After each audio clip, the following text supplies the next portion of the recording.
beijo, minha linda, grande Isabelle Benito. Olha, na capital do país está o apresentador do SBT Brasil, Felipe Malta. Bom dia, Felipe. É verdade que uma briga de crianças aí virou caso de polícia, é isso?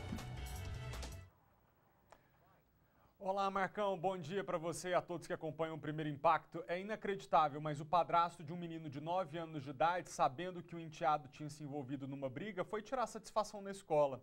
Mas em vez de se comportar como um adulto maduro, ele se envolveu em uma briga também com uma criança de 9 anos que nem tinha tido relação com o conflito do dia anterior. Pegou esse menino, bateu nele, a criança ficou machucada e a família pede que a polícia tome providência.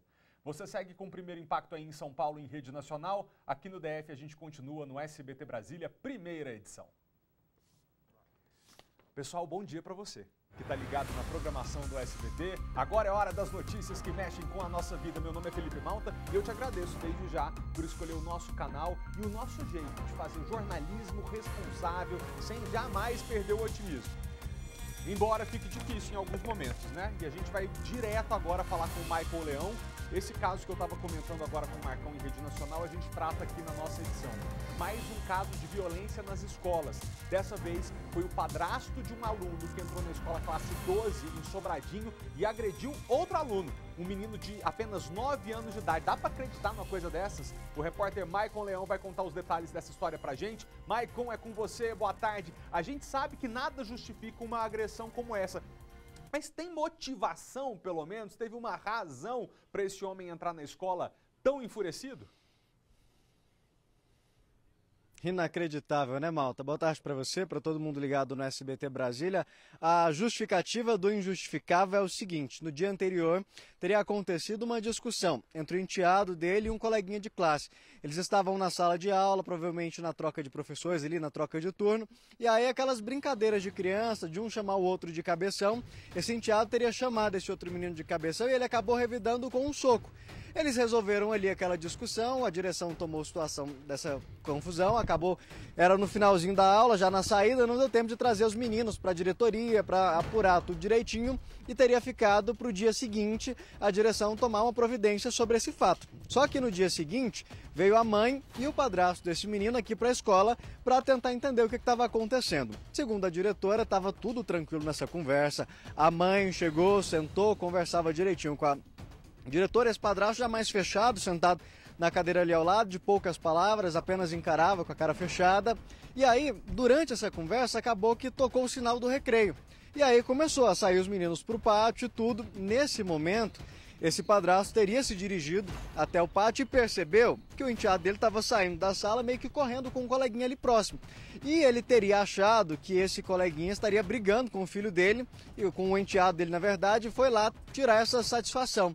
Só que a situação é tão inacreditável que ele teria pegado esse menino que tem apenas 9 anos pela camisa aqui, pelo colarinho, e começado a brigar com ele. Você gosta de dar soco na cara dos outros? E oprimindo o menino. Isso, por sorte, os coordenadores, professores, claro, perceberam o que estava acontecendo e já correram para intervir. O caso foi parar na polícia, está sendo investigado pela 13ª DP de Sobradinho, mas a gente vai conversar agora, Malta, com a mãe dessa criança de 9 anos que ficou assim, ela ainda está até agora sem acreditar no que aconteceu. A Mayara está aqui com a gente, ela que é mãe desse garotinho de 9 anos. Mesmo um dia depois, essa noite ela não conseguiu nem dormir, inacreditável com o que aconteceu. Boa tarde. Boa tarde. A gente fica em choque, né? Porque é um lugar que a gente acha que nosso filho está seguro. E aí acontece um caso desse.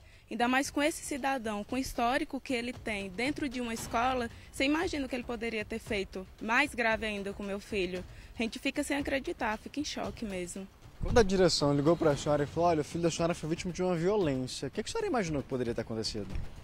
Logo de imediato a gente fica muito em choque e não acredita, né, que isso poderia ter acontecido dentro de uma escola. No momento pensou que era uma briguinha de colega, essas coisas? Até o momento eu achei que seria briga mesmo deles, brincadeiras, né, de mau gosto, deles brincando, mas chegar na escola e ter a notícia que um pai, um padrasto no caso, né, não foi o pai, foi o padrasto, agrediu meu filho, pegando ele pela camisa, levantando. Ontem ele passou o dia com o pescoço doendo, porque na hora que ele levantou pelo colarinho da camisa, machucou o pescoço dele, né?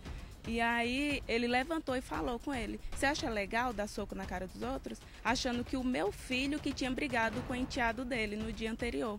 Seu filho não tinha nada a ver com essa história? Nada a ver, meu filho estava brincando com o enteado dele. Aí ele falou: você acha legal dar soco na cara dos outros? Agora você vai ver. E isso segurando pelo colarinho da camisa dele.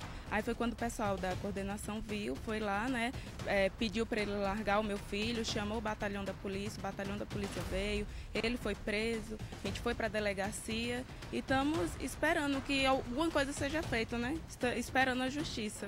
Percebe que a senhora vai ficando emocionada. Como é que fica o coração de mãe nessa história, ao escutar do filho da senhora que ele chegou a levantá-lo pelo colarinho? Nossa, é horrível. A pior sensação que você pode ter. Porque você saber que você confia, né, em deixar seu filho na escola.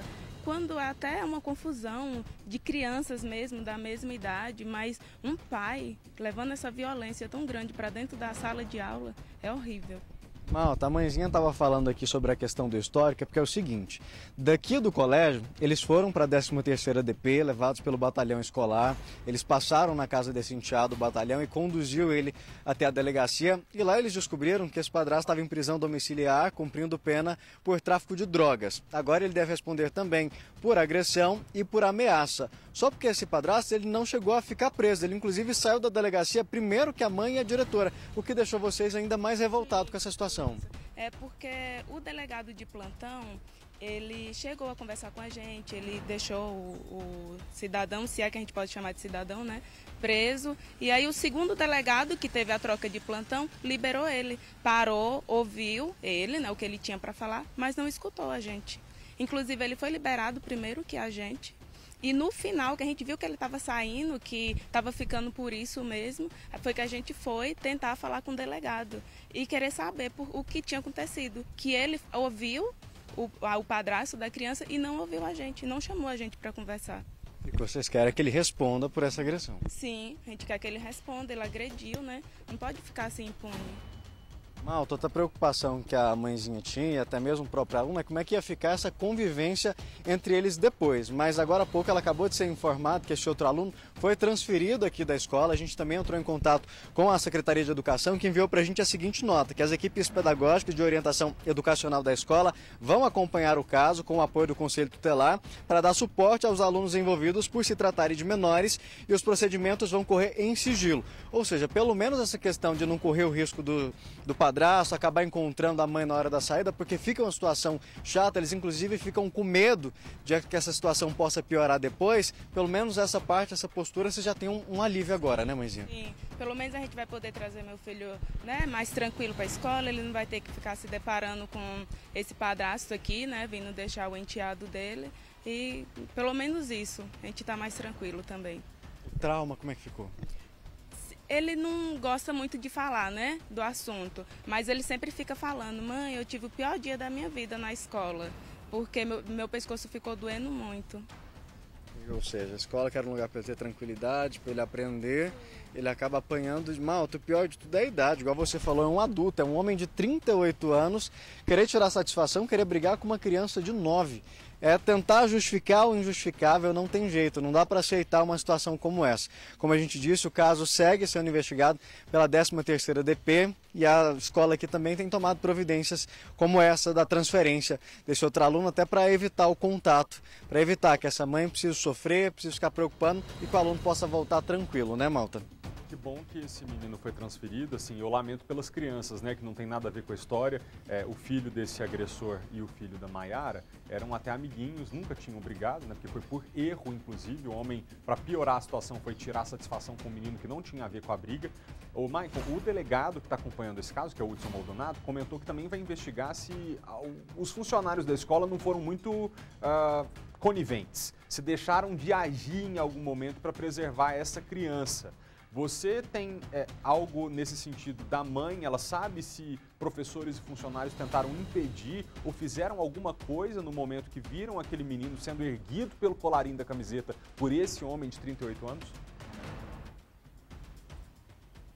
Malta, exatamente. O delegado responsável pelo caso, o delegado-chefe da 13ª DP, está investigando essa parte também sobre a postura da escola em relação a isso. Mas a informação que a gente tem aqui é que justamente no momento em que esses funcionários perceberam o que estava acontecendo, de imediato eles já correram para poder afastar esse agressor. Essa é a informação que você tem também, né, Maninha? Como é que foi essa ação dos funcionários da escola na hora? O que seu filho disse? Então, esse relato eu tive mesmo pela diretora, né? Que eles de imediato foram até esse padrasto, pediram para ele largar o meu filho e aí eles já pediram para ele se retirar da escola, já chamaram a polícia também, a polícia foi, já pegou, já levou ele para a delegacia e aí foi quando ele ficou lá, né, detido, mas logo em seguida também foi liberado. O filho da senhora estuda aqui há quanto tempo e nunca tinha acontecido algo nesse sentido de briga? Nenhuma reclamação, nenhum envolvimento com briga. Tem 3 anos que ele estuda aqui nessa escola. Ele sempre falava que a escola é tranquila. Sim, inclusive ele gosta muito desse menino, desse coleguinha, que é enteado desse padrasto. Eles são muito amigos, desde quando ele veio para a escola, que ele fala muito desse amiguinho, que é um dos melhores amigos dele, que eles gostam muito de brincar juntos. Nunca teve nenhum tipo de problema. Lamento agora a situação que é uma amizade que vai ser interrompida por conta da ignorância e da grosseria de outra pessoa. Sim, exatamente, é lamentável mesmo. Pois é, Malta, o caso segue sendo investigado, a mãe lamenta e quer que uma providência seja tomada, que essa investigação continue e que seja tomada uma providência. Eles ficaram muito chateados, principalmente desse quesito, desse padrasto ter sido liberado da delegacia primeiro que eles, antes mesmo deles terem sido ouvidos. Do Mike, eu queria que você desse um abraço carinhoso nessa mãe, prestasse a nossa solidariedade, você que está em loco, e a revolta dela acaba sendo a revolta de todos nós. Se a gente parar para pensar, um homem como esse, ignorante por completo, né, não sabe conviver em sociedade, ter 38 anos de idade e erguer pelo colarinho um menino de 9, são tantas camadas de erro que se sobrepõem, né, ele ter ido tirar satisfação por conta da briga de um menino de 9 anos, o enteado dele. Quando seu filho, seu enteado entra numa briga, você chega como um adulto para entender o que aconteceu e no fim da conversa, do diálogo, ensinar para as crianças que não é com violência que se resolve conflito, né? Serão adultos depois. Mas não é o que esse homem aprendeu na vida, inclusive tem outras passagens pela polícia. Por fim, ainda foi pegar um menino de 9 anos de idade pelo colarinho, ergueu essa criança, nem a ver com a briga essa criança tinha. Eu acho o seguinte, que a lei realmente é muito branda aqui no Brasil para todo tipo de crime. Quando você tem um crime muito grave, que é homicídio, que é o latrocínio, muitas vezes a gente se depara revoltadamente com as pessoas saindo da prisão antes do que deveriam. Nesse caso especificamente, aí eu vou trazer a minha opinião. Não acho que esse homem deveria ser preso por isso, porque ainda bem que a criança não teve nada mais grave. Então, assim, a gente tem que reservar a prisão para aqueles crimes que a sociedade rechaça de forma veemente, que são os crimes contra a vida. Agora, para esse rapaz, tinha que ter uma medida socioeducativa muito intensa. Esse homem de 38 anos tinha que ser condenado pela justiça, por exemplo, Maicon, a prestar 1 ano de serviço voluntário de monitor dentro dessa escola. Porque aí, lidando com o menino todo dia, gritando um com o outro, tacando bola daqui, desobedecendo de lá, ele aprende a lidar com criança e não perde a paciência numa situação que não pode. Então, assim, a medida socioeducativa que a gente usa aqui no Brasil para ser uma punição branda para aquilo que não merece tanta punição, tinha que ter uma outra visão. A gente tinha que usar também para educar. 1 ano com esse homem aí dentro, no meio das crianças, no recreio, e eles acabando com a cabeça dele, atazanando a vida dele, ele aprendendo a ter paciência, ele não faz isso de novo com um menino de 9 anos de idade que não merecia passar por isso. Então, muito obrigado, Maicon, pelas informações. Ainda nos falamos na edição de hoje, viu? Obrigado. Ô, gente, em breve, casas e estabelecimentos vão precisar se adaptar a novas regras de segurança para a piscina. Então eu converso com você, talvez esteja com um dinheirinho sobrando ou tenha o sonho de ter uma piscina dentro de casa. Entenda, a Câmara dos Deputados aprovou um projeto para evitar acidentes com aqueles ralos, sabe, que ficam no fundo da piscina e que são um verdadeiro perigo. A gente entende na reportagem. Este vídeo, que chamou a atenção na internet, mostra uma menina de 13 anos nadando até ser sugada pelo ralo da piscina. Ela ficou 2 minutos debaixo d'água e foi socorrida depois de ter o cabelo cortado com uma faca por pessoas que estavam no local. O caso aconteceu no Piauí e reacende um alerta, mesmo para quem sabe nadar. É preciso muito cuidado. Colocar nos ralos um mecanismo anti-sucção e também saber onde fica o motor para desativar caso seja necessário, pois os ralos podem sugar partes do corpo ou o cabelo e prender a criança dentro da água. Para tentar evitar situações de risco, a Câmara dos Deputados aprovou um projeto de lei que determina o uso obrigatório de itens para a segurança dos banhistas, como equipamentos que evitem sucção de cabelos e de partes do corpo. O texto ainda prevê que a área em volta da piscina seja revestida com piso e borda antiderrapantes. Esta piscina foi instalada nesta casa aqui em Sobradinho em setembro do ano passado, antes mesmo da lei ser aprovada. Este técnico, ele explica que ela não vai precisar passar por grandes adaptações, não. Porque aqui, ó, olha só, o piso, ele já é antiderrapante. E o ralo dela, ele fica aqui, do lado de fora. Como não existem os ralos de fundo, não há, como o sistema usa da gravidade para fazer a limpeza, não há sucção, não há pressão que puxe o cabelo de alguém. No caso dessa piscina que vocês estão vendo, ela só tem entradas de água, seus dispositivos são entradas, então é zero risco desse tipo de aprisionamento. Neste caso, nós não temos praticamente especificação nenhuma, a não ser os alertas de banhista, algumas poucas coisas simples de adequar. Nada em relação à estrutura que já é existente. A piscina foi instalada na casa da Janice. Era um sonho antigo. Com uma filha de 12 anos, ela não pensou duas vezes em investir em segurança. Eu coloquei aí na balança e, para mim, o investimento a mais compensaria exatamente por isso, né? Porque eu não estava só procurando qualidade ou diversão. Eu estava procurando tudo isso aliado com segurança. Com certeza foi um pouco acima das outras concorrentes, mas que para mim o custo-benefício valeu a pena. Hoje eu deixo minha filha à vontade, com as amigas, com adultos, crianças aí e sem preocupação nenhuma. Se a lei for sancionada, residências e estabelecimentos com piscinas vão ter até 180 dias para fazer as mudanças necessárias, o que vale tanto para já construídas como para as que estão em fabricação. Este clube em Brasília já está se preparando para fazer as adaptações. O que falta é um sistema um dispositivo de desligamento automático e rápido emergencial do sistema de recirculação da água da piscina. Esse dispositivo ele vai ficar ao lado do salva-vidas, que poderá assim fazer o desligamento o mais rápido possível. Que reportagem importante da gente mostrar aqui hoje. A cena no começo da matéria é impressionante, né? A adolescente que fica lá submersa só consegue sair debaixo d'água quando cortam com uma faca o cabelo dela e ela sai desacordada. Então, para evitar esse tipo de trauma na sua família, nos seus dias de lazer, no momento que você está com seus filhos brincando, aproveitando uma piscina num calor, tenha muita atenção, fica longe do ralo, pelo amor de Deus. Sobre a fiscalização e a cobrança das multas pelo descumprimento das regras de segurança em piscinas, o projeto prevê que a responsabilidade vai ser dos estados e das cidades. Isso depois da sanção do presidente da República. Polêmica à vista, polêmica de verdade, porque se você tem um cachorro, gato, papagaio, você não causa problema para o seu vizinho normalmente, né? A não ser que o cachorro seja muito atentado e lata muito, normalmente costuma ser uma convivência pacífica. Agora, desde que um morador decidiu criar porcos, começou uma confusão lá no Jardim Botânico. Essa atividade tem incomodado muito quem mora perto dele. E no meio disso tudo, não está definido se naquela região criação de porcos pode ou não pode. Vamos entender na reportagem? A criação de porcos na DF-140, quilômetro 11, no Jardim Botânico, virou caso de polícia. Vizinhos denunciam que os animais têm causado mau cheiro e sujeira. A área é habitada apenas por parentes. Ao todo, são 9 residências. Segundo Elvis, o tio e a esposa são os responsáveis pelos suínos. Tá bem difícil a nossa situação aqui.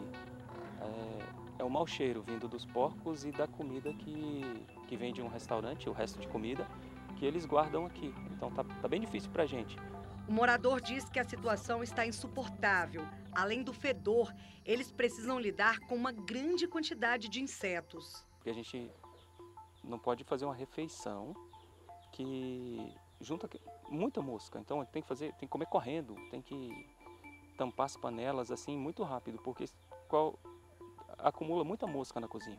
Para amenizar o mau cheiro, o Elvis está construindo este muro bem ao lado da casa onde ficam os porcos. Mas isso não tem sido suficiente. O odor forte e o cheiro ruim, desagradável, olha, ainda está presente. Esta vizinha, que prefere não ser identificada, diz que ela e toda a família está doente por causa dos suínos. Eu sou asmático, meus 2 irmãos também são, meu pai é. Tenho crise de rinite, quem tem sabe que quando algum cheiro muito forte ataca, e é sempre, todo dia, eu estou tomando remédio, sendo que o remédio que eu nem posso tomar porque tem corticoide. A moradora conta que já tentou conversar com a dona dos animais, mas nada foi resolvido. E afirma que a situação tem piorado nos últimos meses. Eu mandei mensagem, expliquei em dezembro, se eu não me engano. Ela falou, a gente está acabando com os porcos, tem 8 só. Só que não foi isso que aconteceu. Tem 13 lá agora, tem 13 porcos e não acabou, só chegou mais, vai chegando. Ela mata os porcos dentro de casa, aqui perto, o barulho que incomoda quando ela tá matando. Ela mata sempre no domingo de manhã, 6 horas, 7 horas, todo mundo dormindo, descansando, e o porco gritando. Acorda todo mundo, é um barulho insuportável, porque ele grita muito quando ela tá matando. O Elvis registrou uma ocorrência policial e procurou o Ministério Público. A Vigilância Sanitária foi até o local e esbarrou em um problema. A Lei 2095 de 1998 diz que é proibido criar porcos em área urbana. Mas no Plano Diretor de Ordenamento Territorial do DF, a região aparece como zona urbana de expansão e qualificação. Nomenclatura diferente da que está na lei. Neste caso, quando há dúvida da área, e parece ser o caso de muitas situações, nós encaminhamos nosso relatório à Procuradoria do DF ou ao Ministério Público do Distrito Federal na PRODEMA, que é a Promotoria do Meio Ambiente, ou na Defensoria daquela região administrativa. Um amparo jurídico, aí nós poderemos realmente dar continuidade. Segundo o diretor substituto da Vigilância Sanitária, o caso está em análise na Defensoria Pública. Se eles considerarem a região como área urbana, os porcos terão que ser retirados em até 30 dias. Se for área rural, cabe a nós toda a orientação sanitária para aquele criador, assim também em parceria com a Secretaria de Agricultura. Então, tem nestes casos de área rural, sem dúvida nenhuma, quando há um ajuste sanitário, todos os proprietários tendem a fazer essas orientações. Eu conversei com os criadores dos porcos e eles afirmam que têm autorização para cuidar dos bichos, mas que por causa da polêmica vão se desfazer dos animais. Ô, gente, conviver com o mau cheiro de uma criação de porco é chato. Mas, na minha opinião, ainda é, assim, razoavelmente tolerável. Agora, se esse homem mata esses porcos ali e o povo tem que ouvir o porco morrendo, isso é desesperador. Só quem já viu um porco sendo abatido sabe o que é. Aí é complicado numa área urbana mesmo. Tomara que se resolva. Em Planaltina, um caminhão caiu de um viaduto que dá acesso à BR-020. Esse acidente foi hoje logo de manhã. O veículo voou, literalmente, de cima do viaduto em direção à rodovia. Só parou quando bateu em um barranco. O motorista e o ajudante nasceram de novo, praticamente. Eles saíram sozinhos da cabine do caminhão. Os dois foram atendidos pelos bombeiros e levados com ferimentos leves para o Hospital Regional de Planaltina. O veículo ia do Riacho Fundo para Formosa com uma carga de frutas e verduras. E ainda na BR-020, outro acidente. Esse foi gravíssimo, foi pouco depois de Formosa. Os 3 ocupantes da caminhonete que você vai ver na tela morreram quando bateram nesse caminhão. Foi morte na hora. Meu Deus, que destruição. Nossos sentimentos a essa família, que tristeza. Segundo as primeiras informações, o caminhão teria sido fechado por um terceiro carro que não parou quando viu o acidente e seguiu viagem. Como a pista estava molhada, ao tentar frear, o caminhão girou e fez um L. E foi quando a caminhonete que vinha na pista contrária em direção a Brasília não conseguiu parar a tempo e bateu na carroceria do caminhão. Meu Deus, que horror, gente. Vocês entenderam? Não é que ele estava na contramão. Um carro fechou o caminhão, segundo diz o motorista do caminhão. Ele tentou frear, perdeu o controle, a carreta e o cavalinho do caminhão viraram um L e a caminhonete que vinha do outro lado acabou batendo. Que tristeza! A gente manda nossa solidariedade para essa família, a gente espera que vocês tenham serenidade para enfrentar esse momento de luto. Os 3 morreram na hora, num acidente que parece inevitável, A não ser pelo cara, lógico, que fechou o caminhão, mas o que esses 2 veículos envolvidos poderiam ter feito? Não sei se muita coisa. Em estrada a alta velocidade é complicado. A Polícia Civil identificou o homem suspeito de ter assassinado o técnico de enfermagem André Lopes de Barros. A gente deu esse caso no início da semana, um negócio horrível, uma história horrorosa. O corpo desse técnico de enfermagem foi encontrado dentro da própria casa, com sinais de tortura. Estava dentro do apartamento onde ele morava, na QNN 7, lá em Ceilândia. A gente vai falar ao vivo com a repórter Vitória Mello, que está lá na delegacia que investiga o caso. Vicky, como é que a polícia conseguiu identificar esse suspeito? No começo da semana a gente estava aqui com os amigos do André, falando, olha, ele desapareceu, a gente não conseguia contato com ele, quando descobrimos estava morto, machucado, em cima da cama. Aí começou a procura por um suspeito. Como é que a polícia chegou até ele? Oi, Felipe, boa tarde a você, boa tarde a todos. Pois é, câmeras de segurança flagraram esse suspeito no mesmo bar onde a vítima, o técnico de enfermagem, estava com os amigos na noite de sexta-feira da semana passada. E são essas imagens que a polícia está divulgando e pede a ajuda da população, porque a polícia conseguiu a imagem, conseguiu saber quem é esse principal suspeito, mas a identidade dele a polícia ainda não tem. Está aqui ao meu lado o doutor Conrad Rocha, delegado responsável por essa investigação aqui na 15ª Delegacia de Polícia em Ceilândia. Doutor, vocês conseguiram ter acesso às imagens, mas ainda não tem a identidade. Quem é o nome, qual é o nome, né, desse homem? Exatamente, Vitória. Nós, através de uma investigação exaustiva, insistente, ininterrupta, revestida aí de certa complexidade, nós conseguimos chegar até as imagens desse autor. Ele é o principal suspeito da prática desse gravíssimo, hediondo e horrível delito praticado contra a vítima no seu endereço residencial. E até o presente momento, não obstante nós tenhamos as imagens do autor, nós não possuímos a completa qualificação e identificação desse indivíduo.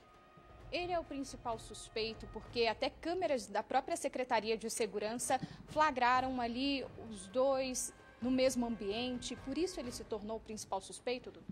Exatamente. À época dos fatos, né, esses fatos ocorreram, esse hediondo delito se consumou aí no recorte temporal compreendido entre a madrugada de sexta para sábado, né, embora a Polícia Civil do Distrito Federal só tenha recebido informações acerca da prática do crime na segunda-feira de tarde.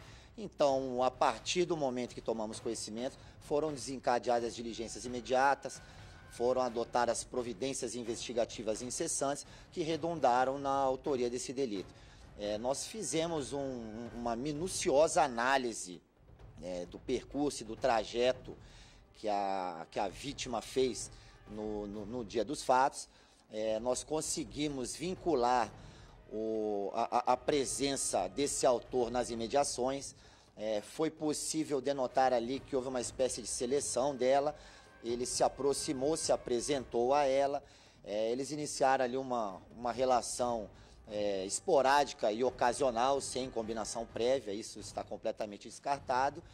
E as investigações, com o avanço delas, demonstraram de forma inequívoca que esse elemento que está sendo mostrado aí na tela foi a última pessoa a manter contato direto e presencial com a vítima.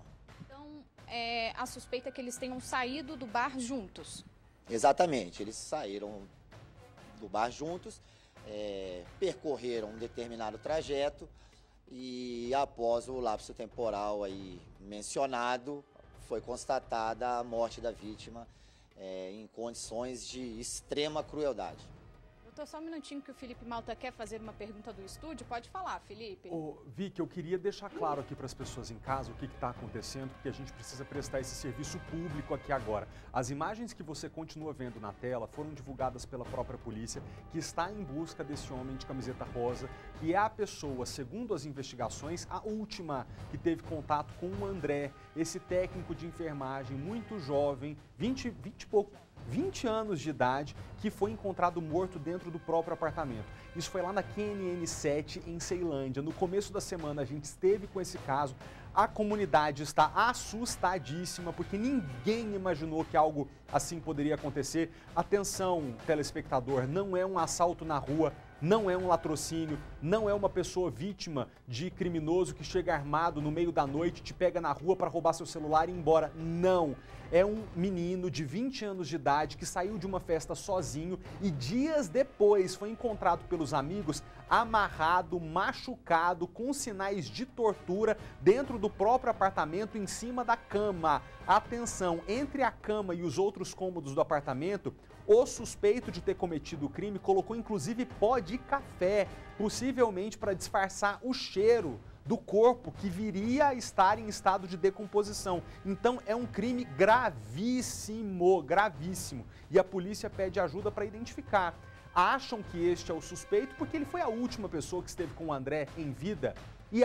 Então precisam localizá-lo para que ele possa prestar as informações que ele tem. O delegado acabou de dizer que o suspeito e o André se encontraram na rua sem terem combinado e a partir dali seguiram juntos. Vicky, eu queria devolver para você para que você continuasse a entrevista com o delegado. Eu só precisava recapitular essas informações para as pessoas em casa, porque enquanto esse homem está na tela, eu preciso, telespectador, que não fique dúvida. Esse homem está sendo procurado. A polícia sabe quem ele é, sabe que é ele o principal suspeito, mas não tem a identidade dele. E se você tiver ajuda, puder ajudar, diz que 197. Vicky, devolvo a palavra para você. É isso, Felipe. A polícia pede ajuda para identificar esse principal suspeito. Como você disse, reforçando aqui, o canal de denúncia da Polícia Civil é 197. O cidadão não precisa se identificar. Eu vou voltar aqui a falar com o delegado, porque, doutor, então, provavelmente eles tenham tido uma relação consentida ali inicialmente, saindo do bar juntos? É provável, mas nós não vamos tecer qualquer tipo de comentário acerca dos detalhes que envolvem essa investigação, até mesmo para preservar a imagem, a intimidade e a honra de familiares e da própria vítima, mas a probabilidade é concreta nesse sentido, mas não podemos afirmar ainda de forma inequívoca que foi essa a dinâmica que ocorreu. E a vítima foi encontrada, amordaçada, amarrada. Já a suspeita de qual teria sido essa motivação desse crime tão cruel, doutor? Exatamente, olhando, compulsando ali uma fotografia da cena criminosa, a gente com facilidade constata que o autor empregou meios e modos ali na execução do delito que impuseram um intenso e desnecessário sofrimento à vítima. Até o presente momento, nós não podemos descartar a possibilidade concreta de ter sido utilizado meios de tortura, métodos de tortura que antecederam o crime, mas isso só com a finalização dos exames periciais, notadamente ali no âmbito do Instituto de Medicina Legal, que irá caracterizar e classificar a natureza das lesões experimentadas pela vítima. E objetos da vítima desapareceram, né, doutor? Há suspeita também de um furto após esse homicídio? Sim. Já foi também devidamente apurado que foram subtraídos da vítima alguns itens que estavam em seu poder dentro da residência. Então a investigação agora prossegue no sentido de identificar, qualificar e localizar esse autor e posteriormente arrematar a investigação com a plena elucidação da motivação que envolveu esse crime. Pessoas podem procurar a delegacia se souberem alguma informação sobre esse homem, se já foram, na verdade, abordadas por esse mesmo homem em algum bar, assim como ocorreu com o técnico de enfermagem. É só procurar a delegacia, né? Com certeza. Nesse momento, a Polícia Civil do Distrito Federal, através da 15ª aqui, ela conclama, suplica a todos os moradores, a toda a sociedade, a toda a comunidade do Distrito Federal em torno e até mesmo de todo o território nacional, para quem tenha e possua qualquer tipo e espécie de informação que nos leve à completa identificação e localização desse indivíduo, que entre em contato através do canal 197, telefone 197 da Polícia Civil, onde o anonimato é estritamente observado e o sigilo plenamente garantido. Para a gente encerrar, doutor, a suspeita que só uma pessoa tenha participado desse crime, há possibilidade de outras pessoas envolvidas, outros criminosos envolvidos? Pela experiência investigativa e o norte trilhado até aqui, a gente não pode descartar de forma alguma, até esse estágio, a participação de outro elemento. Mas tudo indica e nos leva a crer que ele praticou esse crime a quatro paredes e de forma isolada. Muito obrigada, doutor, pelas informações. Felipe, você tem alguma outra pergunta do estúdio? Não, Vicky, eu agradeço muito pela participação do Conrad Muniz, o delegado que está com esse caso. A gente também reforça o pedido que ele faz para você que está em casa, especialmente a comunidade de Ceilândia, você que mora na QNN sede, se tiver informação que possa levar a polícia até esse suspeito, diz que 197. E eu aproveito para reforçar aquele alerta que a gente fez no começo da semana, o Vicky, é óbvio que esse rapaz, o André, foi uma vítima e a gente não tem que ficar jogando a culpa em cima da vítima, mas lembrando que a gente está morando num mundo perigoso, num país perigoso. Você que mora sozinho, que é jovem, que está começando a sua vida agora, tenha um grupo de amigos no WhatsApp em que vocês todos acordem entre si, quando estiverem juntos e forem cada um para sua casa, que tem que mandar um recado lá falando que está tudo bem. E se alguém mandar um recado, não mandar o recado que está tudo bem, vai todo mundo atrás. Porque é preciso fazer isso hoje, não dá para confiar, não dá para morar sozinho e não ter uma rede de apoio com quem você conte, pelo menos para que um cheque sobre a segurança do outro. É o pedido que a gente faz para que tragédias desse jeito sejam evitadas. Obrigado, Vicky, pelas informações, agradeço ao delegado pela presença. 3,5 toneladas de drogas foram levadas para incineração. Foi a primeira grande operação do ano. A maioria dos pacotes que foram levados para uma empresa especializada em Santo Antônio do Descoberto é de maconha, mas também tinha crack, cocaína, haxixe e selos de LSD. Ao todo, são 3.600 quilos de drogas, avaliados em 7,5 milhões de reais. O que para a Polícia Civil é um importante desfalque financeiro para as quadrilhas do tráfico que atuam aqui no Distrito Federal e na região. Agora, exclusivo. Jair Renan, o filho do presidente Jair Bolsonaro, prestou depoimento à Polícia Federal nessa quinta-feira. Ele foi ouvido no inquérito que apura um suposto tráfico de influência no governo e também lavagem de dinheiro. A repórter Débora Bergamasco, Jair Renan negou as acusações e disse que só participou de uma reunião em um ministério com patrocinadores da sua empresa porque, nas palavras dele, foi convidado. A entrevista exclusiva foi gravada com celular.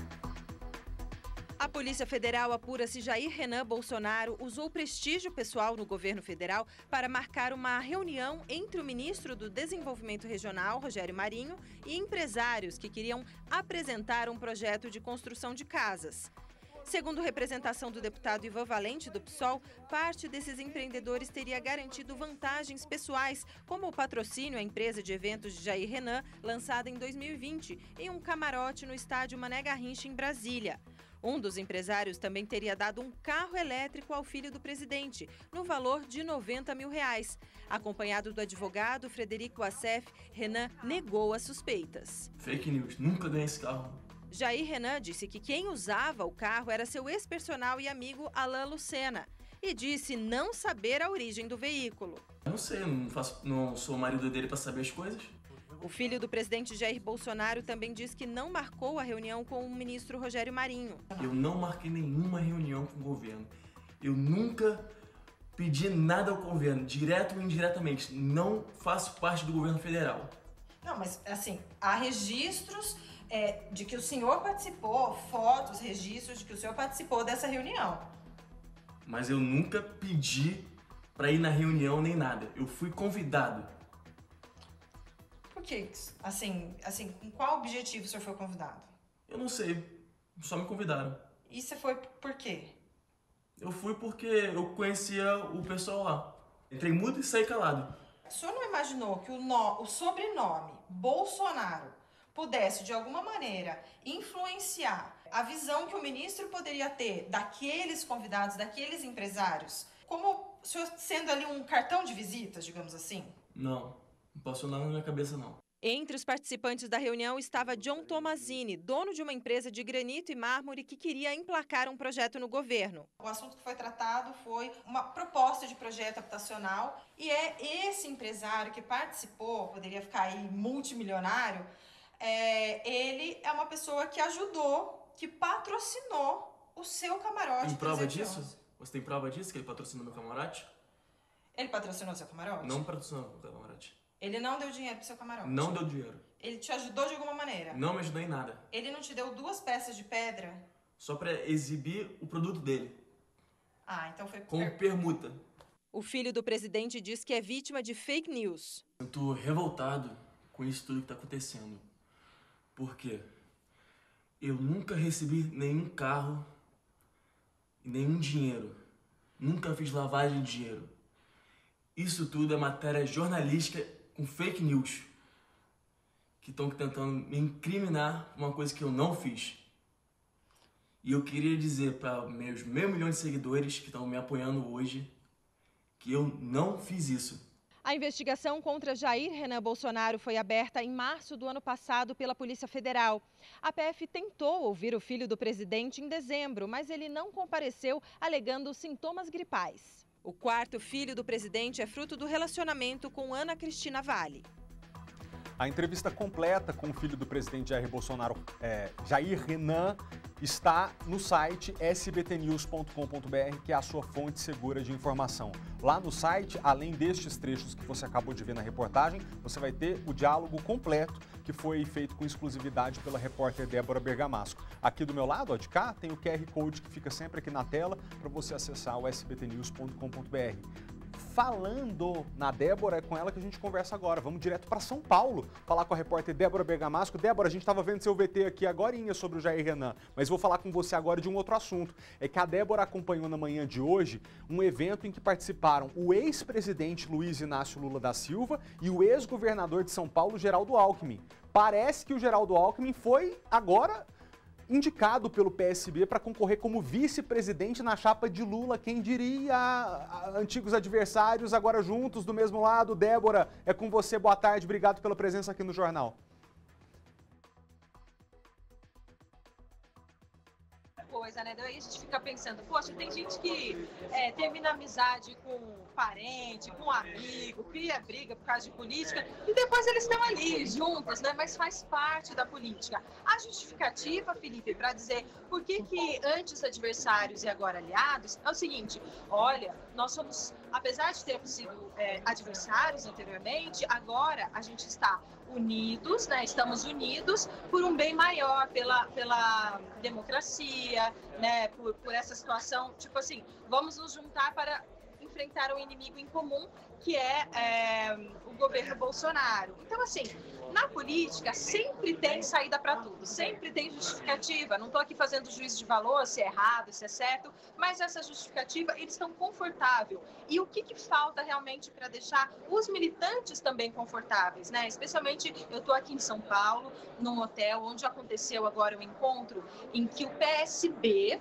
que é o novo partido de Geraldo Alckmin, porque ele foi governador de São Paulo e ele era do PSDB, né? E agora ele está no PSB, que é o Partido Socialista Brasileiro, assim no nome, e de centro-esquerda, mais ligado à esquerda, né? Tem essa tradição. Então, assim, para começar, ele está num partido, digamos assim, mais amigável, né, para você se encaixar ali dentro do Partido dos Trabalhadores. São partidos mais afins, mais afinados. Então, ele fez essa migração. Aí, aqui, nesse clima, foi um clima que ele foi muito bem recebido. O nome de Alckmin, então, foi indicado ao PT, ao ex-presidente Lula, que deve ser o candidato à presidência pelo Partido dos Trabalhadores, e foi indicado, olha, nós do PSB estamos indicando para, caso vocês queiram e o nosso partido concorde, o nome de Geraldo Alckmin para compor a sua chapa como como candidato a vice-presidente. Então, isso foi o que aconteceu, essa indicação. Só que agora ainda vai ter que passar por confirmações dentro do partido. Lembra que eu falei, como é que vai convencer a militância a abraçar esse nome? Bom, então agora no dia 14 de abril vai haver um encontro do Diretório Nacional do PT, são mais de 90 mil pessoas, e eles vão votar. Então vai ser, digamos assim, um referendo político. Até porque, vamos supor que você tem uma figura histórica como o deputado Rui Falcão, por exemplo, que já presidiu o PT. Ele é contra essa aliança, ele já disse publicamente que é contra. Mas a partir do momento, Felipe, que você colocar 90 mil pessoas ali do Diretório Nacional votando e apoiando, ele vai ficar confortável de dizer, olha, eu era contra, mas o meu partido democraticamente disse que é a favor, então águas passadas. O que passou, passou e agora eu vou apoiar. Então, é uma situação que deixa todo mundo mais confortável. E o mesmo, e daí no dia 4 e 5 de junho, vai acontecer um encontro nacional do PT, e aí esse encontro vai ter o valor, digamos assim, legal, que vai contar para o TSE na formalização dessa chapa. Então, de Alckmin e Lula. Mas olha, vou aqui falar para vocês, tá tudo certo, tudo jogo jogado, vai dar certo. Porque se o Lula acha que é legal, a presidente do partido, Gleisi Hoffmann, acha que é ok essa aliança, e a mesma coisa do lado do Alckmin e do PSB, então tá tudo certo, é só uma questão de cuidado com a militância, de atenção, né, de democracia, mas vai estar lá na urna eletrônica essa chapa, viu? E agora também, por outro lado, o PSB também vai fazer essa formalização, também vai ter um encontro com o partido para eles também referendarem, né, ou seja, confirmarem essa aliança. O clima foi muito bom e o ex-presidente Lula fez uma fala muito interessante e muito amigável, muito amistosa e chamou Alckmin de companheiro. Disse que é o jeitinho, né, que o PT chama os seus aliados, companheiro, companheira, e ele foi chamado de companheiro, sorriu, enfim, tudo, digamos assim, tudo em paz, viu? E agora, Felipe, também, se por acaso você quiser assim, alguns bastidores da entrevista do Renan, você me pergunta que eu te conto. Ô Débora, eu vou convidar as pessoas a acessarem o sbtnews.com.br para a gente poder levar o público para o nosso site também, sabe? Eu queria agradecer muito a sua explicação. O que você trouxe sobre a estratégia é muito esclarecedor para a gente que está em casa. Entendam, Lula e Alckmin já foram adversários abertos, em público, trocaram farpas, eram defensores de lados diametralmente opostos na política. Acontece que chegou o presidente Jair Bolsonaro com um oposto mais longe do que o PT e o antigo tucano Alckmin avaliam que os dois estavam, Lula e Alckmin. Veio o Bolsonaro mais distante deles no espectro político. E agora eles estão juntos. Aí, como a Débora explicou, como é que convence o eleitor que agora essa aliança está sendo feita de bom grado? O que eles vão fazer? Jogar para militância. Então, se tiver um reverendo com milhares de correligionários do partido apoiando, aí fala assim, aí vai vir um Rui Falcão da vida e fala, eu não gosto dessa aproximação não, mas se democraticamente os petistas quiseram, beleza, eu apoio. Realmente, Débora, para o eleitor, para nós todos, começa a ficar um cenário mais claro do que vai acontecer em outubro. Quem serão os candidatos à presidência da República? Porque tem, sim, o presidente Jair Bolsonaro que se candidatará à reeleição, agora tudo indica, presidente Lula com Alckmin como vice é o adversário, e a terceira via está se unindo em torno de um nome comum. Vão decidir quem que vai ser. Se vai ser o João Dória, se vai ser Simone Tebet, se vai ser o Moro, quem é que vai disputar com esses dois que estão polarizados. Gente, 3 grandes nomes, então, a gente espera para outubro, para que disputem os votos do eleitor. Muito obrigado, Débora. Bom trabalho para você em São Paulo, viu? Eu que agradeço. Tchau, tchau. Tchau, tchau, Débora. Gente, meio-dia 28, você está precisando de dinheiro? Isso aqui não é merchandising não, é uma notícia boa mesmo. A Caixa Econômica Federal liberou hoje a consulta ao saque de até R$1.000 do seu fundo de garantia. Você tem R$1.000 lá de saldo? Você pode resgatar. Quem vai trazer os detalhes pra gente é o repórter André Anelli. Ô André, boa tarde pra você. Como é que pode ser feita essa consulta? Oi, Malta. Muito boa tarde pra você, boa tarde a todos. As informações sobre datas e valores já estão disponíveis no aplicativo do Fundo de Garantia por Tempo de Serviço e também no site da Caixa Econômica Federal. O saque vai começar a ser liberado a partir do dia 20 de abril, mas inicialmente apenas para aqueles nascidos no mês de janeiro. Os nascidos nos demais meses vão ter esse saque liberado a partir dos próximos dias, de 20 de abril, um intervalo que varia entre 3 e 7 dias. O limite máximo, como você destacou, Malta, será de R$1.000 por beneficiário.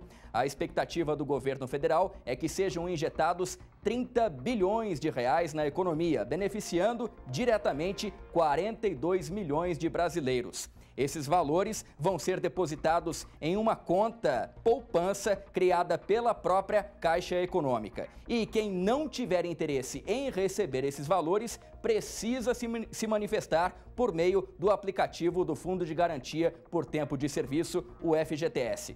Todas essas informações detalhadas também já estão disponíveis no sbtnews.com.br, sua fonte segura de informação. Malta. Muito obrigado, André. Até já. 12:30.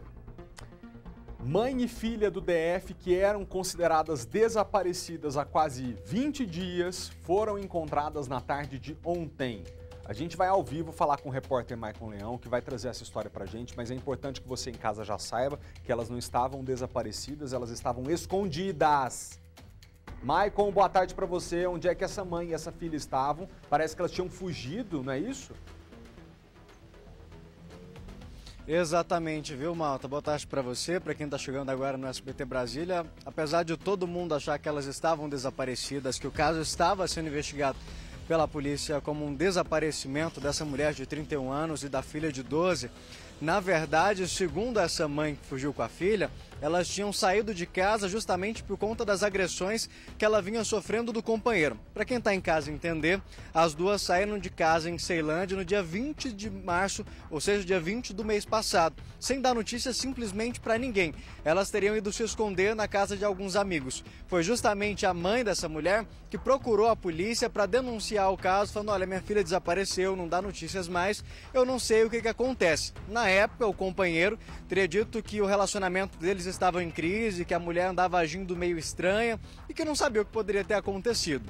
Aí, ontem, como você bem disse, essa mulher procurou a 26ª delegacia lá em Samambaia para contar o que realmente tinha acontecido e que durante esses 20 dias elas estavam escondidas na casa de um amigo. Segundo ela, justamente naquele dia 26 de março, o companheiro chegou em casa agitado, agressivo, teria batido nela com socos, chutes, feito algumas ameaças. Ela aproveitou o momento em que ele teria saído de casa para pegar simplesmente os pertences dela e da filha, e nisso as duas fugiram. Ficaram escondidas e agora procuraram a polícia. Como a gente disse, na época, esse marido chegou a ser ouvido na delegacia, disse que não sabia o que poderia ter acontecido, para onde a mulher teria fugido, apenas que o relacionamento dos dois estava em crise e que nos últimos dias ela vinha agindo meio estranha, mas que não tinha ideia de para onde ela poderia ter ido com a filha. Mas, felizmente, ontem esse caso foi esclarecido, um alívio até para essa mãe que procurou a polícia para denunciar o desaparecimento da filha, muitas vezes pensando no pior que poderia ter acontecido, mas felizmente terminou, elas estavam bem, estavam escondidas e o caso agora vai ser investigado pela delegacia. Como eu disse, elas moravam em Ceilândia e estavam escondidas lá em Samambaia. Essa mulher procurou a delegacia para relatar o que vinha sofrendo, o que vinha acontecendo e que tinha encontrado abrigo na casa de amigos, viu, Malta? Pois é, e esse homem, o Maicon, a polícia vai atrás dele, vai investigar de alguma maneira? Sim, Malta, o caso vai ser investigado agora pela delegacia justamente para saber como é que funcionavam essas agressões, o que acontecia dentro daquela casa e até porque que a mulher nesse primeiro momento não procurou a delegacia e sim se escondeu. A gente acredita que ela não deve ter dado notícias nem para a mãe, com medo dele ir atrás dessa senhora, mas tudo isso vai ser apurado, tanto essa parte do companheiro, se ele realmente batia, como que acontecia, e também a parte da mulher que se escondeu durante esse tempo todo, o que realmente aconteceu desse intervalo vai ser investigado, viu? Você não estava aqui com a gente ainda, Maicon, mas essa mulher tem razão de ter medo, porque acho que algumas semanas antes de você começar a trabalhar aqui com a gente, teve um caso aqui no centro de Brasília, uma senhora, mãe de uma menina, de uma mulher, né, que essa sim estava sendo perseguida pelo companheiro.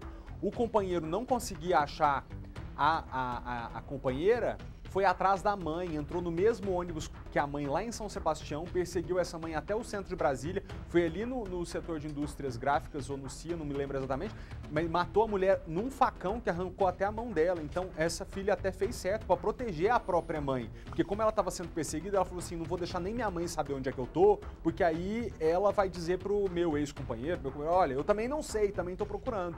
Que desespero, né? Você fugir desse jeito com medo de apanhar, temendo pela vida até da sua mãe. Um horror, que a polícia possa resolver esse caso logo e dar tranquilidade para essa família. Obrigado, Maicon, pelas informações.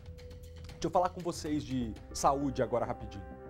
A nova subvariante, tem uma nova, tá? Chama Omicron XE, foi detectada aqui no Brasil.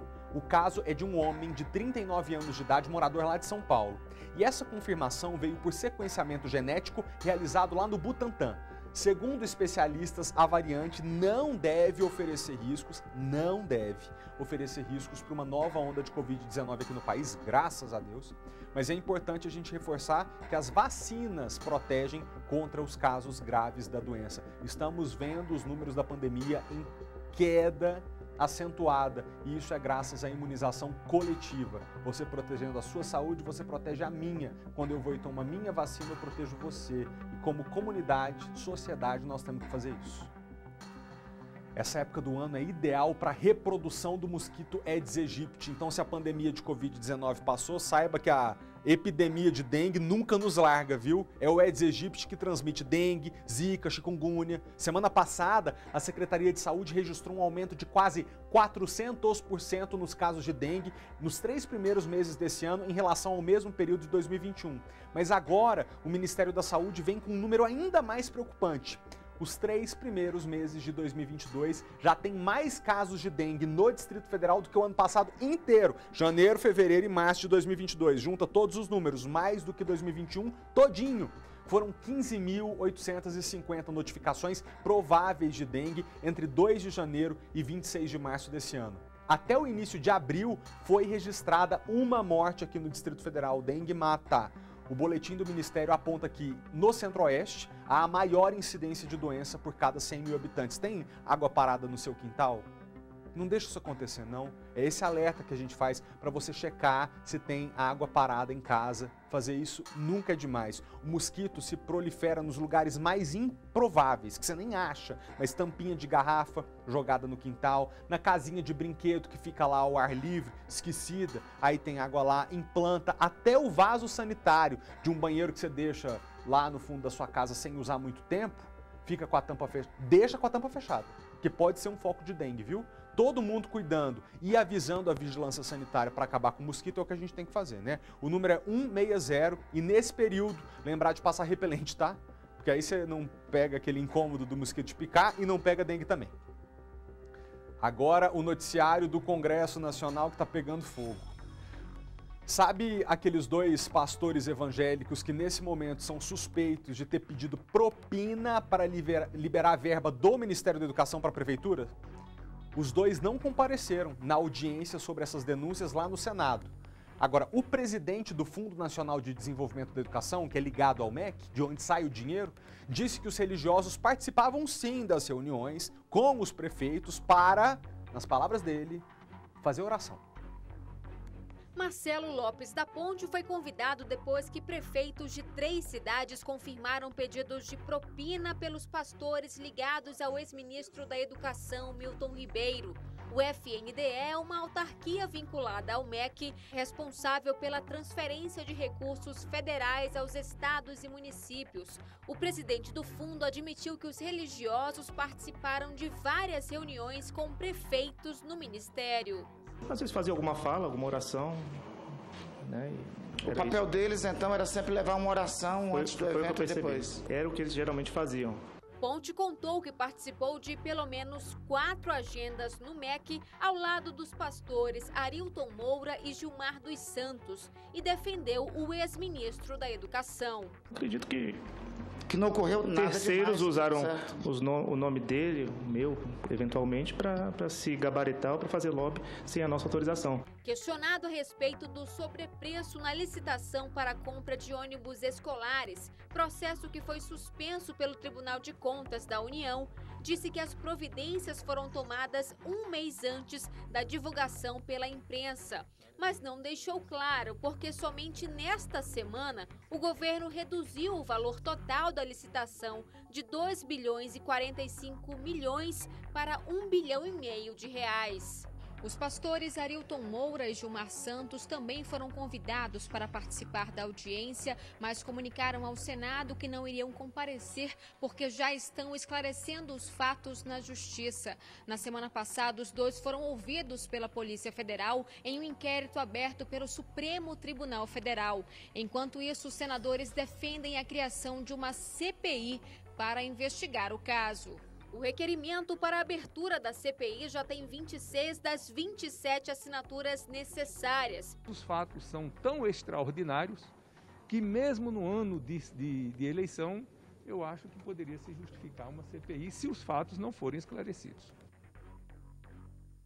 Eles não podem se negar a comparecer. Tem novidade, viu, pessoal, a respeito das investigações sobre as denúncias envolvendo o ex-ministro da Educação, Milton Ribeiro. Quem traz as informações pra gente é a repórter Larissa Arantes. Larissa, boa tarde para você. Que novidades são essas? novidades são essas? Ei, Malta, boa tarde para você também. Tem novidade sim. Hoje mais cedo, o senador Randolfo Rodrigues, que é o autor do requerimento que pede a abertura da CPI do MEC, né, a Comissão Parlamentar de Inquérito do Ministério da Educação, ele disse que conseguiu as 27 assinaturas necessárias para que esse requerimento comece a tramitar oficialmente aqui no Senado. Esse é o número mínimo para que esse pedido seja considerado pela presidência do Senado. E ontem mesmo, o presidente da Casa, o senador Rodrigo Pacheco, ele disse que é preciso avaliar se existe fato que justifique a abertura dessa CPI aqui no Senado. Mas importante também destacar, Malta, que para além desse pedido da CPI, né, de abertura da CPI, a Comissão de Educação do Senado continua com as audiências, inclusive com a previsão de uma reunião com o ministro interino atual da Educação, o Vitor Godoy, também para dar os esclarecimentos a respeito das denúncias. O presidente da comissão, que é o senador Marcelo Castro, ele disse que estará em Brasília na segunda-feira, justamente para definir essa data, para que ele possa, então, ouvir os questionamentos dos senadores e apresentar, então, as explicações sobre essas denúncias envolvendo o Ministério da Educação. Malta. Muito obrigado, Larissa. Bom trabalho para você nessa sexta-feira e depois bom fim de semana, bom descanso, tá? Obrigada. Até mais. Você em casa certamente lembra do Mamãe Falei, né? O deputado estadual? Pois é, o relator do processo contra ele, contra o deputado estadual Arthur Duval, conhecido como Mamãe Falei, pediu a cassação do parlamentar lá em São Paulo. Isso por quebra de decoro parlamentar. O Arthur Duval foi aquele que foi lá para a Ucrânia e falou... Ixi, tanta coisa que não pode falar aqui. O que dá para repetir é que ele disse que sim, pegaria as mulheres lá e acha que elas dariam bola para ele, porque ele falou assim, elas são fáceis porque são pobres. Ele que pode perder o mandato agora. Pode rodar a reportagem. O parecer do relator, o deputado estadual delegado Olim, foi apresentado ao Conselho de Ética da Assembleia Legislativa de São Paulo nesta quinta-feira. Que realmente me chocaram na época, que eu acho que passou dos limites por ser um parlamentar. Ele denegriu a imagem da Assembleia Legislativa de São Paulo. O processo de cassação foi motivado pela divulgação de áudios enviados pelo deputado Arthur Duval a um grupo de amigos no WhatsApp no início do mês passado. A fila das refugiadas, irmão, 200 metros, só deusa. Se você pegar a fila da melhor balada do Brasil, na melhor época do ano, não chega aos pés da fila dos refugiados aqui. Em outro trecho, o parlamentar se refere à situação de vulnerabilidade dessas mulheres. Detalhe, hein? Elas olham e vou te dizer, são fáceis porque elas são pobres. O próximo passo do processo será dado na terça-feira com a votação do parecer no Conselho de Ética da Alesp, que é composto por 9 membros. Se for aprovado, o documento segue para o plenário, onde será definida por maioria a punição do deputado. Arthur Duval não quis gravar entrevista, mas a assessoria dele informou que deve entrar com um mandado de segurança, solicitando que os áudios usados no processo sejam submetidos a uma perícia técnica. Ganhar esses R$250 mil, você não vai precisar preocupar com o que eu vou dizer agora. Mas se você não for o ganhador, aí sim essa reportagem é para você. Acontece o seguinte, o fim da taxa extra na conta de energia elétrica, a notícia é boa, vai começar a valer esse mês. Os economistas acreditam que a redução pode ajudar a desacelerar a inflação. Do forno desta padaria sai o principal ingrediente que deixa a conta de luz mais salgada. Foram R$23 mil pagos só em março. A conta foi R$4 mil mais cara que a de janeiro. Os fornos puxam muito energia elétrica, ar-condicionado, freezer, câmera de ar, enfim. Então, assim, pesa muito no bolso do empresário hoje em dia, né? O fim da bandeira escassez hídrica, previsto para o final de abril, foi antecipado para o próximo dia 16. Mas o consumidor só vai sentir a diferença na conta de maio. Em Brasília, o ministro da Economia, Paulo Guedes, falou sobre a redução. A conta de luz para a população cai 18% no mês que vem. A mudança de bandeira tarifária vai aliviar o bolso dos comerciantes e também da dona de casa. Mas a redução prevista pelo governo não será igual para todo mundo. Vai depender da distribuidora e do consumo de energia de cada um.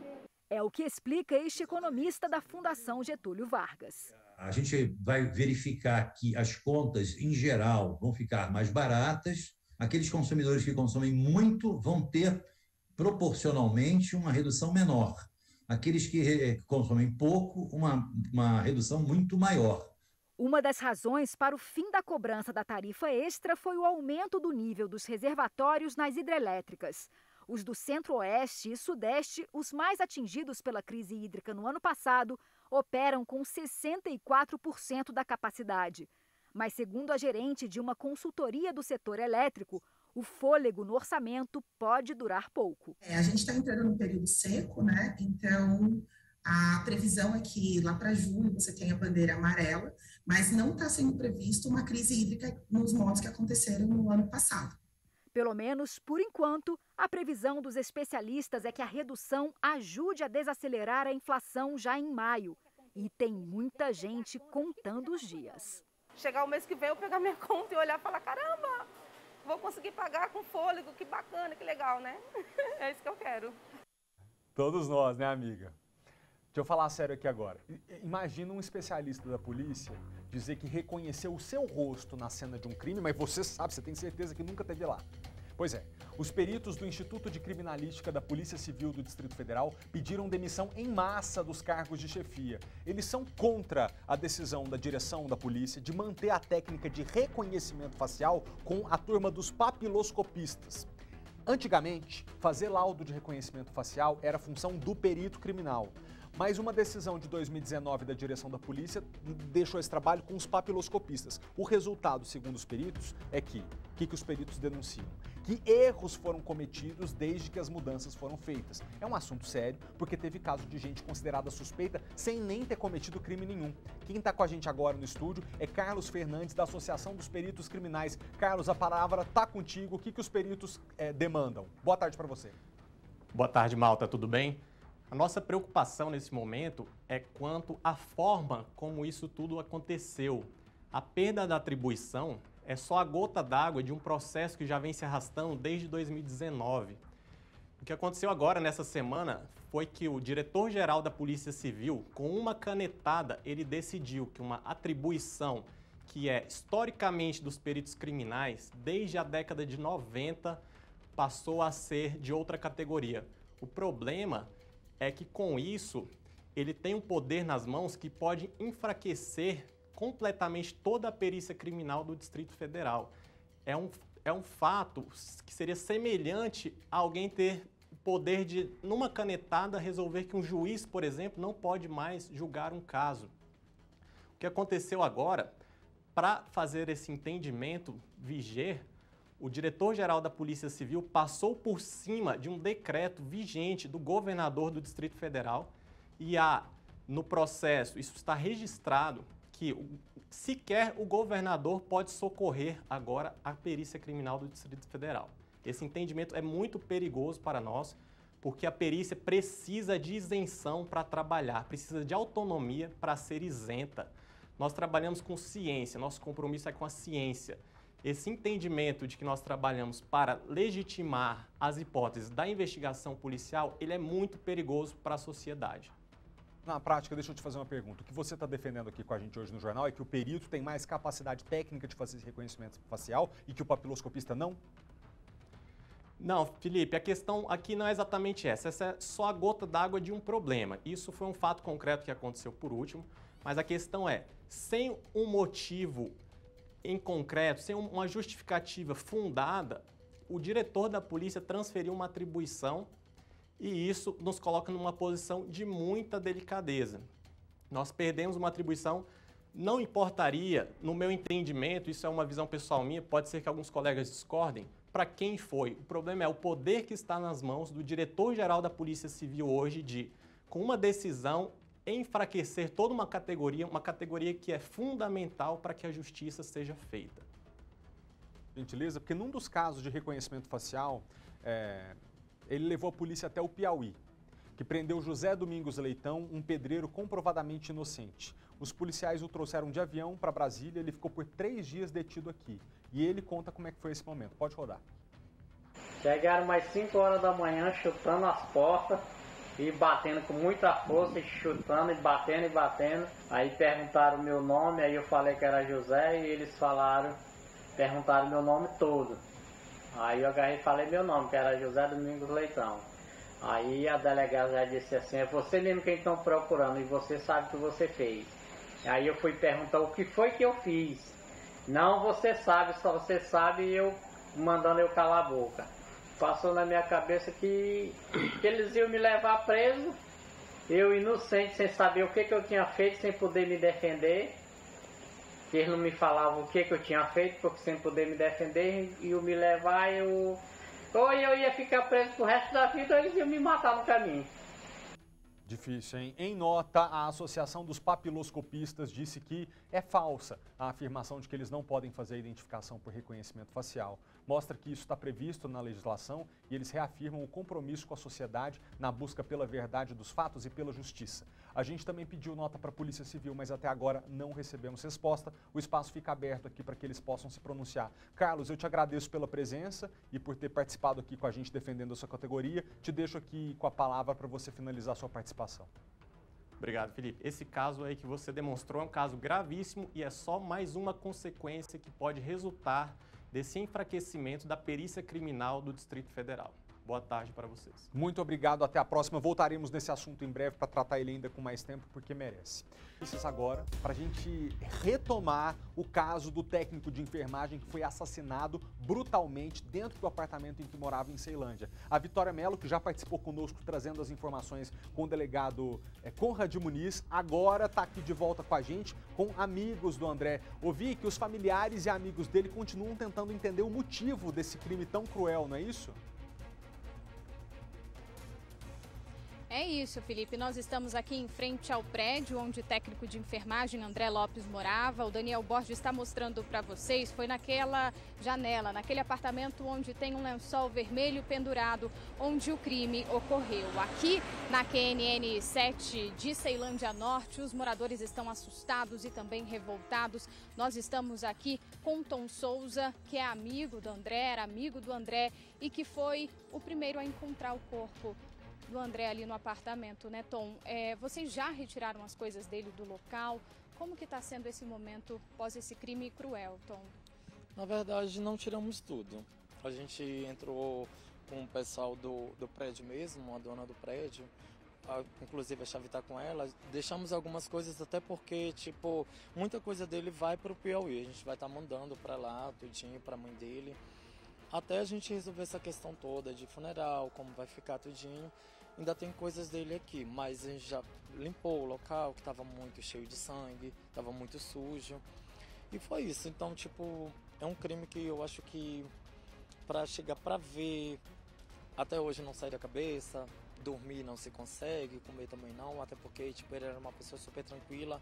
A gente às vezes chega, vê reportagem assim, a gente jamais imaginaria que acontece com a gente, mas é isso, brutal demais. Para quem chegar e ver dessa forma, ainda mais a gente que era muito próximo. O André é do Piauí, o corpo dele vai para lá, como que está sendo esse processo agora? Ele tinha um sonho de se enterrar, sempre quando a gente estava bebendo, brincando, um almoço, alguma coisa do tipo, ele fazia de forma sempre que, se eu morrer, eu quero que vocês me mandem para o Piauí, que eu tenho um sonho de me enterrar com a família. A gente tinha esse desejo, fizemos uma vaquinha justamente para mandar fazer o translado do corpo dele, mas agora a gente está com um problema no IML por conta de não ter o corpo dele em mãos, porque tipo o PCR dele também deu positivo e agora a gente vai ter que ter a liberação de um juiz. A gente já foi em um juiz que não liberou e a gente está correndo para ver se consegue. Porque por causa desse PCR positivo? Sim, e qualquer coisa eu acho que também pelo estado do corpo provavelmente será aqui mesmo, Vivi.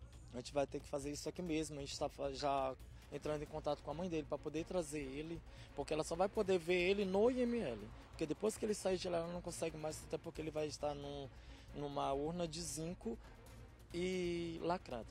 Muito obrigada, Tom, meus sentimentos novamente para você. Felipe, eu volto com você aí no estúdio. Muito obrigado, Vicky, pelas informações.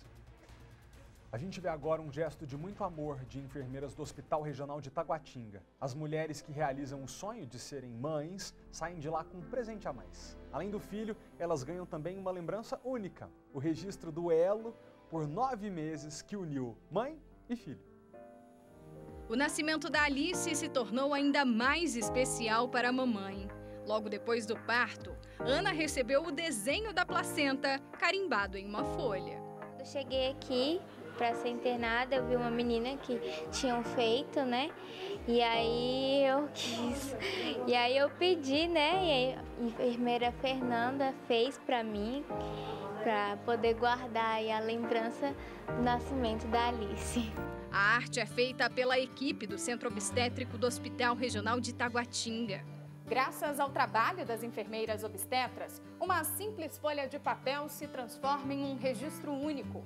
Um desenho que representa a árvore da vida, carregado de lembranças e emoções. Para algumas mulheres é um momento muito esperado, para outras é um momento mais dificultoso, e aí a gente utiliza desse recurso, né, um recurso emocional, para poder lidar com essa transição, que, né, a mulher, ela naquele momento nasce também como mãe. Antes de fazer o carimbo, as servidoras enfeitam todas as folhas. Com canetas coloridas, desenham flores, balões e são elas que compram o material. Assim que o bebê nasce, as enfermeiras limpam a placenta, colocam a tinta e transferem o desenho para o papel. Quando o bebê nasce, encerra a função dela e aí a gente faz o carimbo para poder estar registrando, né, a imagem dela, colocar os dados de nascimento do bebê e a mãe ter esse registro. O trabalho não foi feito só para Ana Luísa, mas para todos os pais que pedirem o registro no hospital para eternizar esse momento. Para mim foi muito importante, muito especial o nascimento da minha primeira filha e vai estar marcado, né? E vai poder ficar com a gente pro resto da vida. Ai, que coisa linda! Parabéns à mamãe que agora tem essa missão da maternidade tão bonita. Obrigado, viu, por ter participado com a gente da reportagem do SBT. Um beijo da nossa equipe para você. Você quer uma dica cultural para o seu fim de semana? Bom, o tradicional Conic recebe a segunda-feira do Vinil e Cultura. Nessa era do streaming e das plataformas digitais, ainda tem espaço, tá? Para quem coleciona e ama uma das formas mais antigas de ouvir sons, o bolachão ou disco de vinil. MPB, bossa nova, rock and roll e metal são os principais estilos disponibilizados pela organizadora. Uma das últimas lojas de discos da cidade é a Filial do Rock. Além de outros expositores e colecionadores do próprio Conic, outras partes do Distrito Federal e do entorno. Vai estar todo mundo lá. A programação musical fica por conta dos DJs Alex Vidigal, Rony Vinil e Seu Carlos, todos trabalhando com discos de vinil nas picapes. Se seu filho é da geração Z e nunca ouviu música fora do YouTube, do Spotify, do Deezer, essa é uma ótima oportunidade para você viajar no tempo e mostrar como o mundo era diferente não muito tempo atrás. Então anota aí, amanhã, sábado, entre 10 da manhã e 6 da tarde, atrás do Teatro Dulcina, lá no Conic. Agora a gente tem uma última notícia da edição de hoje. 4 pessoas morreram num acidente grave entre um caminhão e um carro na rodovia que liga Planaltina DF e Planaltina de Goiás. Diretora, isso foi agora há pouco? Agora há pouco a gente traz a informação para você. Os veículos bateram de frente em alta velocidade na DF-128.